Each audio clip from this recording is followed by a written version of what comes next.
देवी सज्जनों, देखिए हर सफल व्यक्ति के सफल होने की अपनी अपनी कहानी होती है। कोई अपनी मेहनत से सफल होता है तो कोई भाग्य से। किसी को एक मौका अच्छा मिल जाता है तो किसी का कोई एक आइडिया काम कर जाता है।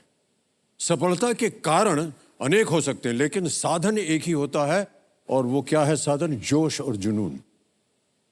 आज शानदार सोमवार में आप इस मंच पर दो ऐसे स्तंभ देखेंगे जिनके व्यक्तित्व में हर वो शब्द शामिल है जो सफल होने के लिए जरूरी होता है। मेहनत, कर्म, भाग्य, अवसर, आइडिया, जोश, जुनून जैसे सभी शब्दों के साक्षात स्वरूप हैं जाकिर खान और खान सर। खान सर के बारे में जितना कहा जाए उतना ही कम है। शिक्षा को इतना सरल, सहज और सुलभ भी बनाया जा सकता है, ये कोई सोच भी नहीं सकता था। इस देश में शिक्षा क्रांति की शुरुआत करने वाले खान सर अब तक करीब, ध्यान से सुनिए, 60 लाख छात्रों को शिक्षित कर चुके हैं।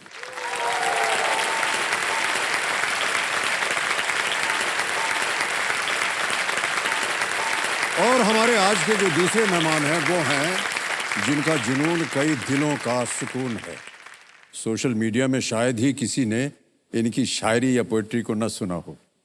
दूसरों के दुख, दर्द, हालात और जज्बात को ये इतनी बारीकी से अपने शब्दों में पिरो देते हैं कि कोई सख्त लौंडा भी कहे यहां मैं पिघल गया। ये है मशहूर stand up artist, poet, actor Zakir Khan साहब। मैं चाहता हूं कि तालियों के साथ स्वागत किया जाए खान सर का और जाकिर खान साहब का।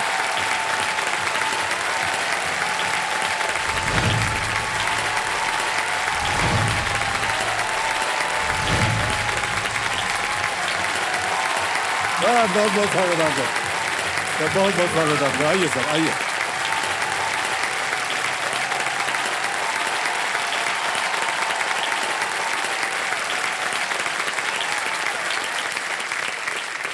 बैठिए बैठिए बैठिए।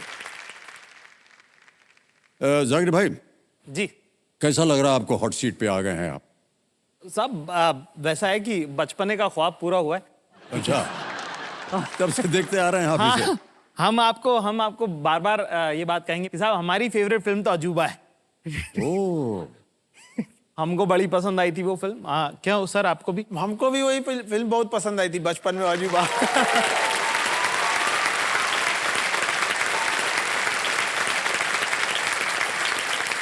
और आप तब से लेकर, जब से पहला सीजन कौन करोड़पति का आया था, तब से लेकर अभी तक जब भी हम कोई जनरल नॉलेज की किताब पढ़ते हैं या अखबार खोल के देखते हैं तो हम इसी ख्याल से खोल रहे होते हैं कि क्या पता ये सवाल कौन करोड़पति आ जाए, इसलिए याद कर लेते। चलिए आज पता चलेगा आपकी कितनी तैयारी है। तैयारी तो सर हमने बहुत की थी, पर आपके सामने सब ठुस हो गई। नहीं नहीं नहीं, कुछ नहीं होने वाला है। ये जितना ये है ना ज्ञाननाथ जी जो बैठे हमारे सामने, हाँ, इन्हीं की बदौलत है सब। खान सर, आपको अवसर मिलता है पिक्चर वगैरह देखने का? अभी थोड़ा सा शेड्यूल थोड़ा सा पढ़ाने को लेके ज्यादा हो जाता है, बिजी हो जाता है। नहीं तो बाकी पहले हम बहुत फिल्में देखे थे। जी जी, लेकिन वो आपका वो लोहे का हाथ ही है, हाँ, शहंशाह, अंधेरी रातों में।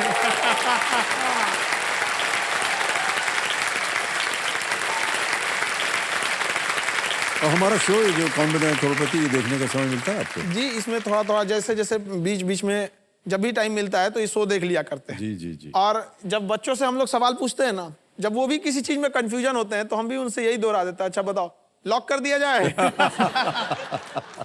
हाँ, वो एक तकिया कलाम बन गया है, एकदम तकिया कलाम बन गया। वो भी कहते हैं ठीक है सर, कंप्यूटर साहब लॉक कर दिया जाए।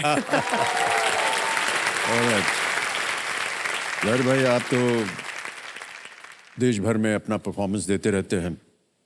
आपकी जीवन की यात्रा, इसकी शुरुआत कैसे हुई? वो मेरे ख्याल से हमारे वालिद साहब ने कहा हमको कि बड़े आदमी बनो, और ये नहीं बताया कि कैसे और कितने। हाँ, ठीक है। तो हम वही कोशिश करते हैं कि कुछ भी करके थोड़ा बहुत नाम हो सके, कुछ कर सकें थोड़ा बहुत। तो स्कूल कॉलेज में तेज हमारे पापा कम बात करते हैं, तो उनको चाहिए था लड़का बिल्कुल चलता पुर्जा जो आंखों से काजल चुरा ले वैसे। फिर हम जब लोगों को, दोस्तों को अपने किस्से सुनाते थे तो बड़ा मजा आता था उनको। तो फिर हालात जैसे भी कालांतर में मौका पड़ा, हम दिल्ली पहुंचे। दिल्ली में क्या उतने दोस्ती यारी नहीं थी, एक तो सर्कल भी छोटा हो गया एकदम से। तो हमको लगा कि और लोग कहाँ मिलेंगे, तो हमने एक दिन पता किया कि स्टैंड अप कॉमेडी कुछ करके कोई होता है। हमारे एक दोस्त ने देखा था, उसने बोला तुम बहुत अच्छा करोगे। तो साहब हम पहली बार ट्राई किया, बहुत खराब गया, है ना। बिल्कुल उन्होंने कर दिया कि अरे उतर जाओ, अगली बार से आना मत टाइप का। फिर दूसरी बार किया, थोड़ा बेहतर हुआ। तीसरी बार में चल गया। अच्छा, जब चला तो फिर हमको लगा कि हाँ यही हमारा काम है, हमको इसी में मजा आता है और यही हम करेंगे। पर जैसे जैसे जीवन में आप कोशिश करते हैं, आपको भी पता है सर, है ना, आपने भी जब एक्टिंग का मार्ग चुना था तब एकदम से तो फूलों का कोई आप हार लेके इंतजार कर नहीं रहा सर, होता है। अभी भी फूलों का हार नहीं मिल रहा है। प्रतिदिन कोशिश रहती है जी। नहीं साहब, और ये आपका बड़प्पन है, वरना आपको नहीं, फूलों नहीं, का सही हार कह क्या, रहा आप हूं तो मैं सिंहासन आपसे। पे बैठे हैं। अरे ठीक है।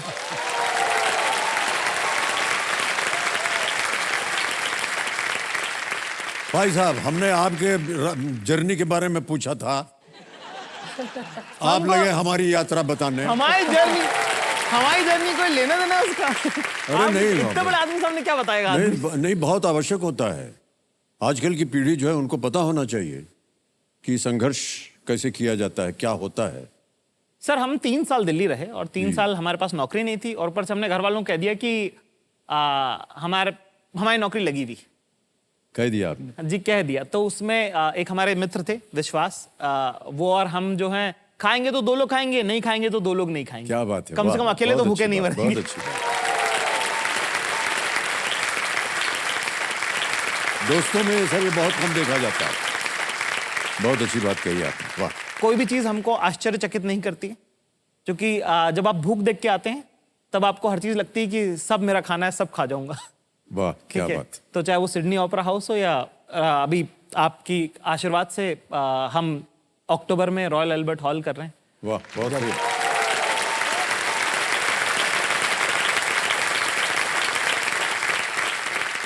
और परिवार आपका? साहब हमारी मम्मी है, पापा हैं, 2 भाई हैं। जी, दोनों आए हुए हैं यहाँ पर जी आज? साहब हम जी, बहुत बहुत स्वागत आपका।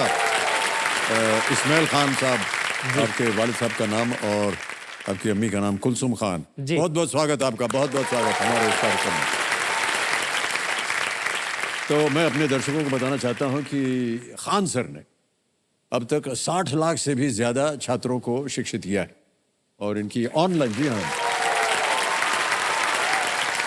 और इनकी ऑनलाइन की जो क्लासेस हैं उसमें 2 करोड़ सब्सक्राइबर्स हैं ऑनलाइन क्लासेस की। क्या बात।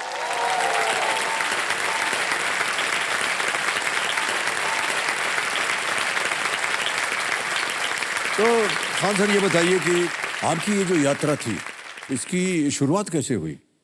हमको खुद ही पता नहीं था। हम अपने 40 बच्चों के क्लास स्कूल में 37वें नंबर पे आते थे, पीछे से तीसरा चौथा।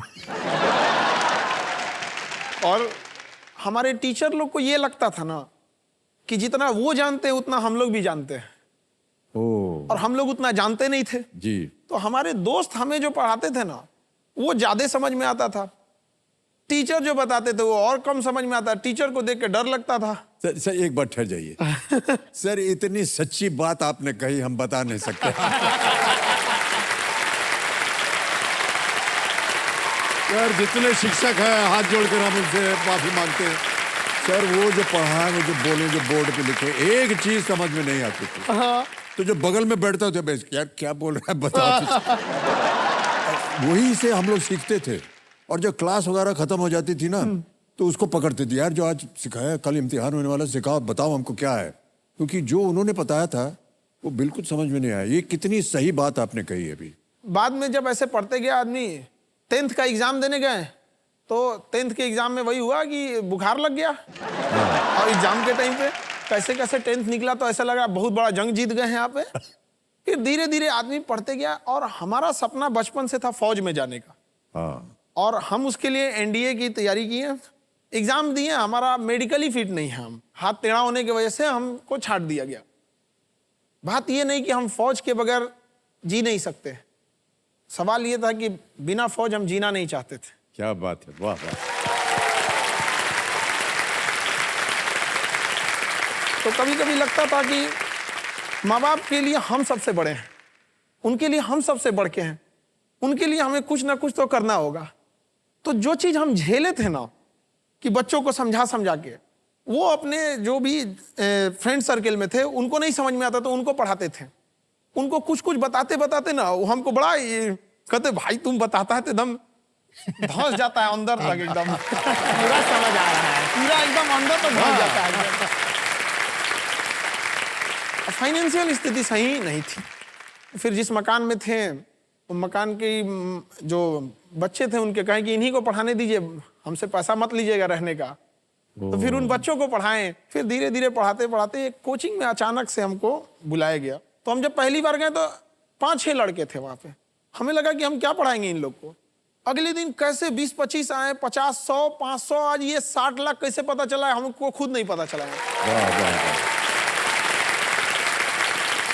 आज भी जब भी पढ़ाने जाते हैं तो ये सोचते हैं कि लड़का को हम सोचते हैं कि उसको कैसे, उसको हम क्या दे दें कि उसको घर जाके पढ़ना ही ना पड़े। हम चाहते हैं कि हम ज्यादा मेहनत कर ले, उसको बोझ कम पड़े वहां पर, उसको पढ़ाई खेल लगने लगे। जिस तरह से एक फिल्म डायरेक्टर फिल्म को किस तरह से उतारा जाए पर्दे पे कि देखने वाले को बोरियत ना महसूस हो, उस तरह से रात में मेहनत करना होता है कि अगले क्लास में किस तरह से बताएं कि कमजोर से कमजोर विद्यार्थी के दिल से आवाज आए कि वो कमजोर नहीं था, उसके साथ धोखा किया गया। वाह वाह, क्या बात है सर, बहुत बढ़िया, बहुत ही सुंदर तरीके से आपने भी बताया। वाह, बहुत बहुत बधाई आपको खान साहब और जाकिर भाई, आपको भी। आज आप दोनों यहाँ पर उपस्थित हैं। अब खेल में आप दोनों का ध्यान आ जाए, क्या ख्याल है, शुरू किया जाए? लेट्स प्ले कौन बनेगा करोड़पति। हमारी शुभकामनाएं हैं आप दोनों के साथ। अब आपके सामने आएगा एक 12वां प्रश्न और इसका मूल्य है 12,50,000 रुपए।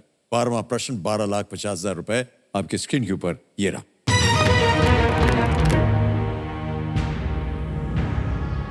इनमें से किस साम्राज्य के शासक तेलुगु पुस्तक राय वचकमु का विषय है? A monarch of which of these empires is the subject of the Telugu book Rayavachakam? Option सुनिए। A Vijayanagara empire, B Bahmani सल्तनत, सी पांड्य या पांड्य, डी राष्ट्रकूट। पांड होना चाहिए इसमें। तमिलनाडु पांड जो है, मदुरई इनकी राजधानी होती थी पांड वंश। सर हमको इसका उत्तर नहीं मालूम। तेलुगु है, तमिल नहीं है, तेलुगु है ना। तेलुगु तो विजयनगर होगा, तेलुगु है ना, तमिल नहीं। इसमें विजयनगर फ्रेंड कर लेते हैं मेरे ख्याल से। विजयनगर होना चाहिए। सोच लीजिए, आपके पास लाइफलाइन है तीनों जीवित। तेलुगु है तो विजयनगर होना चाहिए। Okay. वो तो होना अलसी चाहिए। किडन्ना ये सब चीज तेलुगु है। एक बार लाइफलाइन यूज कर लेते हैं, कॉल फ्रेंड। विजयनगर, अरे जवाब की बजाय हम लाइफलाइन यूज कर सकते हैं। विजयनगर ठीक लग रहा है। इससे जाना चाहेंगे आप? हाँ, किस पे रखना चाहेंगे उंगली? विजयनगर ठीक लग रहा है। आप लाइफलाइन नहीं लेंगे? अरे खान सर लाइफलाइन नहीं लेंगे क्या? हमको तेलुगु है, विजयनगर ठीक लग रहा अरे है। ठीक वो है। तो ठीक लग रहा है महाराज, लाइफलाइन ले लीजिए ना, क्या है, कोई और भी बता देगा। हम लोग आगे आ गए हैं काफी गेम में। क्या करना चाहेंगे खान सर? राष्ट्रकूट में न कन्नड़ भाषा थी, बहमनी में मराठी थी, पांड में तमिल भाषा थी, विजयनगर में तेलुगु थी और तेलुगु है ये। तो मेरे ख्याल से विजयनगर साम्राज्य थे, कृष्ण देवराय वगैरह थे राजा वगैरह। क्या करेंगे? ऑप्शन ए ही ठीक लग रहा है। लगा दे ताला। लगा दीजिए। ए पे ताला लगाया जाए। कितनी ज्यादा बहस कर रहे थे आप दोनों। अब भाई साहब बोल रहे थे कि अगर आप लाइफलाइन ले लेते तो अच्छा होता। तीनों लाइफलाइन जीवित। फिर से बोल रहे हैं आप। अब आप कहेंगे सर आप हमको डरा रहे हैं, ये कर रहे हैं। नहीं सर, डरा नहीं रहे हम आपको। हम बोल रहे हैं आपको ये जो आपने उत्तर दिया ये बिल्कुल सही है।